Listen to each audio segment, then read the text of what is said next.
In this lecture, we will discuss the miscellaneous drug substances, which are basically newer drugs for the anxiety and for the sleep disorders. And we just go through it. Although benzodiazepines are the first choice in the treatment of the most of the anxiety and for the insomnia, the pharmacological effects include daytime sedation and drowsiness and synergistic depression of the central nervous system with other drugs like alcohol, are and the possibility of the psychological and physiological dependence with repeated use will prefer the person or the physician to convert these type of drugs to other types of choices. So anxiolytic drugs that act through non-GABAergic system might have reduced a propensity for such types of actions. Several new non-benzodiazepines are also there, such as we can say buspirone, which have certain additional characteristic on the 5-HT receptors, and certain imidazole pyridines derivatives are also there, which may like zolpidem, like zaleplon, which are basically selective to the GABA receptors, but basically they are very selective in they are basically not activating the all type of GABA receptors, rather than they are selective in nature. So we will discuss one by one.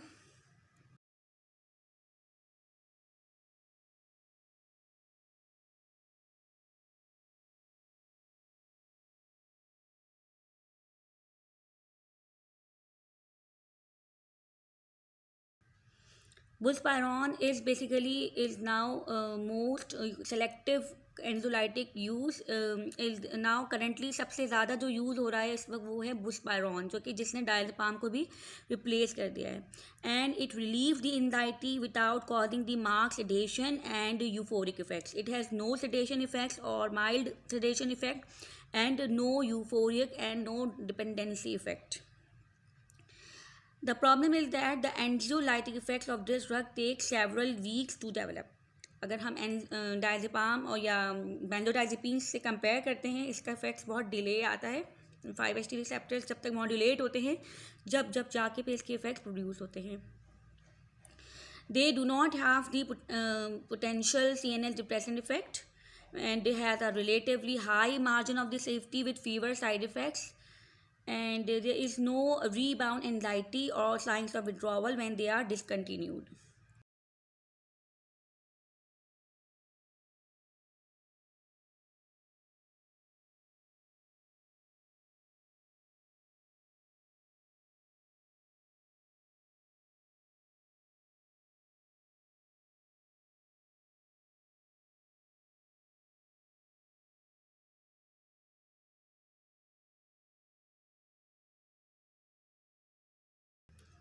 There are some side effects as well, like tachycardia, palpitation, nervousness, and GIT disturbance and paresthesia, but they are mild side effects which easily be tolerated by a person. What is the mechanisms? It is basically act as a partial agonist at the 5-HT1A receptor presynaptically, which inhibiting the serotonin release. The metabolite 1-PP also has alpha 2 blocking action.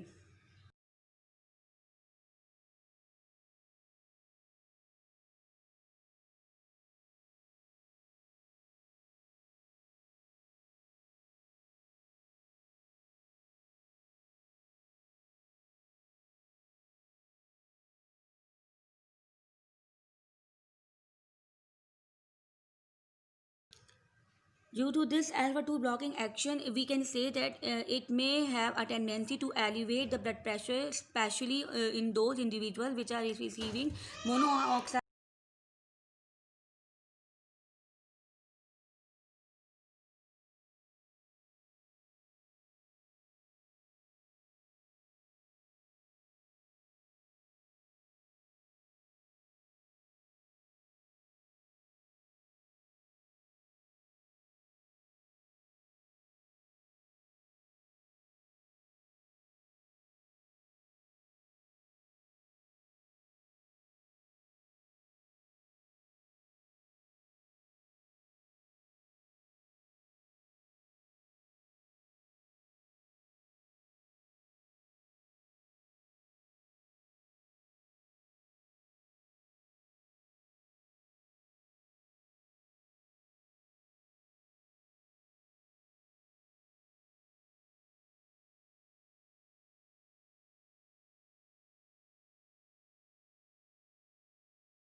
As far as the pharmacokinetics of the buspirone is concerned, basically buspirone is rapidly absorbed orally, and but problem is that it undergoes extensive first part metabolisms via hydroxylation and the dealkylation reactions, and it also responsible for the production of the several active metabolites like 1-pp, which is the pyrimidine piperazine, and in elderly patient it is well tolerated, but the clearance is slow. The problem is that the drug is not effective in the panic disorders, or in panic disorders basically we have other choices. Certain newer analogs are also available, which are ipsapirone and gepirone and tandospirone, and they are basically under the study. Then we have zolpidem, which is basically a selective BZ1 omega subtype receptor agonist, and it facilitates the GABA mediated neuronal inhibition. And the mechanism is somewhat similar with the benzodiazepine, and the action is also can easily be antagonized by the flumazanil. It has, due to changes in the structure, it has minimal muscle relaxing activity and anticonvulsive effects. It mainly used for the hypnosis, and it basically we can say that it is also rapidly metabolized into the liver into inactive metabolites, and in hepatic dysfunctions, the elderly and patients, especially the person with they are taking the cimetidine, the dose should be reduced.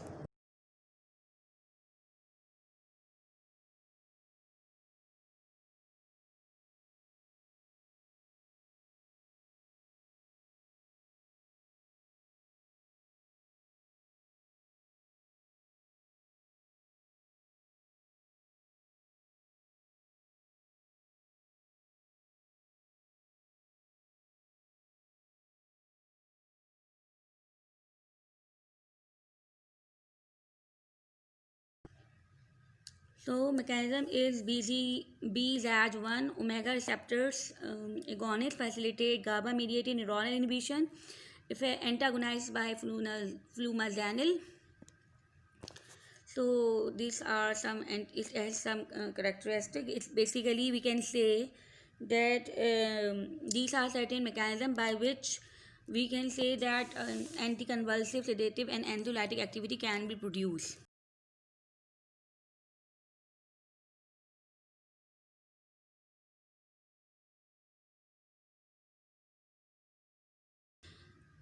Zolpidem is basically devoid of anticonvulsive and muscle relaxing activity. However, it can have the sedative property, and its sedative properties may be due to the interneuron activity of the GABA on the dopamine, or anxiolytic activity on which are maybe due to on the 5-HT.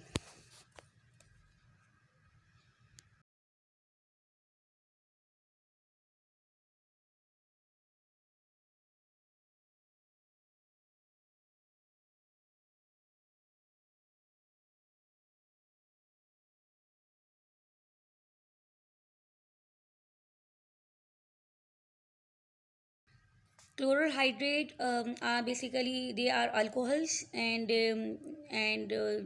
either chlorohydrate is there, or there may be other sedatives and hypoxic, which are glutathamide and carbamates, etc. But they may become toxic because they may have toxic metabolites. And in case of hydrate, basically it is approved only for the institutionalized patient, in hospitalized patient, and there is very important drug interaction because it displaces the warfarin from the plasma protein. Furthermore, it undergoes extensive biotransformation.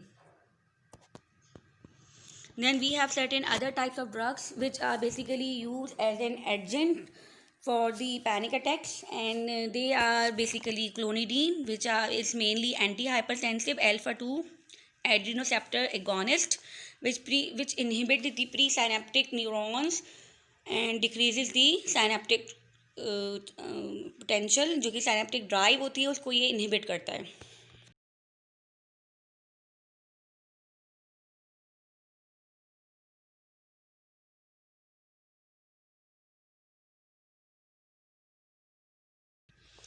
and it is basically responsible for the suppression of those symptomatic symptoms producing during the panic attack of the anxiety. It suppresses the anxiety during the management of the withdrawal symptoms of the nicotine and the opioid analgesics. And the problem is that it's still nicotine is also producing the tolerance, and if it is continue and it is used for a chronic purpose, then it again leads to a life threatening hypertensive crisis.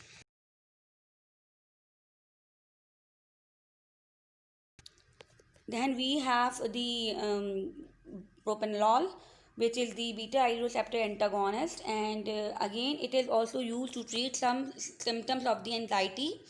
And these are autonomic symptoms like sweating, like tremors, like tachycardia, and the adverse effects are basically the lethargy, vivid dreams, and hallucinations.